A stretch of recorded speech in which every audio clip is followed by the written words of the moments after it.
আমি আজ কোনো বক্তব্য দেব না। কারণ হলো, আজকে আমার দরিদ্র পত্রিকার দরিদ্র সাংবাদিকরা একটা পারিবারিক রিউনিয়নের আয়োজন করেছে, সেখানে আমাকে যেতে হবে। আমি অনেকগুলো সভায় দেখেছি যে আমাদের মধ্যে একটা অসৌজন্যমূলক ব্যাপার আছে, যে ব্যস্ত মানুষেরা বক্তৃতা দিয়ে চলে যান, অন্যের বক্তৃতা শোনেন না। এটা আমি মনে করি খুবই অসৌজন্যমূলক আচরণ। এই আচরণটা আমি করতে চাচ্ছি না আজকে। এই জন্য আজকে আমি কোনো বক্তব্য দেব না, শুধু কয়েকটা নাম উচ্চারণ করে যাব। সম্ভবত আমি না করলে এই নামগুলো আর কেউ এখানে উচ্চারণ করবে না। তো সেই নামগুলো উচ্চারণ করে আমার বক্তব্য আমি শেষ করে দেব। প্রথমে যে নামটি আমি উচ্চারণ করতে চাই, তিনি আমাদের গাজী ভাই, মরহুম গাজী ভাই রুহুল আমিন গাজী। তাকে ভুয়া মামলায়, ক্যান্সার আক্রান্ত গাজী ভাইকে ভুয়া মামলায় জেলখানায় রেখে বিনা চিকিৎসায় মৃত্যুর দিকে ঠেলে দেওয়া হয়েছে। আমাদের ম্যাডামের মতো, ম্যাডামকে যেমন বিনা চিকিৎসায় ভুয়া মামলায় মৃত্যুর দিকে ঠেলে দেওয়া হয়েছিল। দুর্ভাগ্যের বিষয় হলো, আজকে যারা মিডিয়ার স্টলওয়ার্টার এখানে বসে আছেন, তারা কেউ গাজী ভাইয়ের জন্য টু শব্দ উচ্চারণ করেন নাই। এটাই বাস্তবতা। 2 নম্বরে আমি নাম বলতে চাই আসাদ ভাইয়ের। আসাদ ভাইকে আমাদের মধ্যে প্রবীণতম সম্পাদক, তাকে ছাত্রলীগের গুন্ডারা অফিসে ঢুকে দাড়ি ধরে নামিয়ে পুলিশের কাছে তুলে দিয়েছে এবং বছরের পর বছর তিনি জেলে থেকেছেন। তিনিও অসুস্থ, তার স্ত্রী মারা গেছেন। তিনি তার স্ত্রীর পাশে থাকতে পারেন নাই, কারণ জেল থেকে বেরোনোর পরেও তাকে পালিয়ে পালিয়ে থাকতে হয়েছিল। আসাদ ভাইয়ের জন্যে কোনো এলিট সম্পাদক আওয়াজ তোলেন নাই। এটাই বাস্তবতা। বাংলাদেশের সংবাদ মাধ্যমের বাস্তবতা ছিল 16 বছর। আমি নাম বলবো শফিক রহমান ভাইয়ের। শফিক ভাই আমার পাশে বসে আছেন। আমরা পাশাপাশি সেলে জেলে ছিলাম।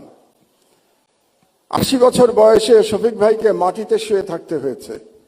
টয়লেটে যেতে পারতেন না, কারণ ওই টয়লেটে কমোড ছিল না।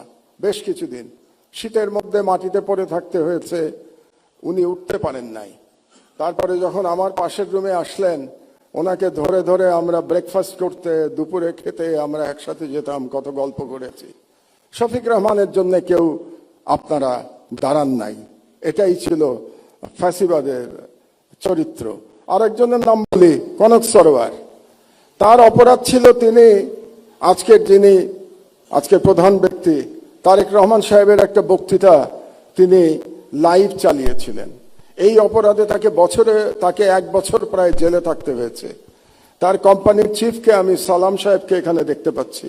শুধু তাই না, তার বোনকে ভুয়া মামলায়, ড্রাগের মামলায় একজন মহিলাকে, একজন গৃহবধূকে মাসের পর মাস জেলে থাকতে হয়েছে। সংবাদ মাধ্যমের বিবেক জাগ্রত হয় নাই। এটাই বাংলাদেশের সংবাদ মাধ্যমের ইতিহাস। তো এই নামগুলো আমি বললাম এই জন্যে, আমি শিওর আমি না বললে আজকে বুকে হাত দিয়ে প্রত্যেকে বলতে পারবেন কেউ আপনারা এদের নাম বলতেন না আজকে। এই জন্যে আমি এই নামগুলো বললাম।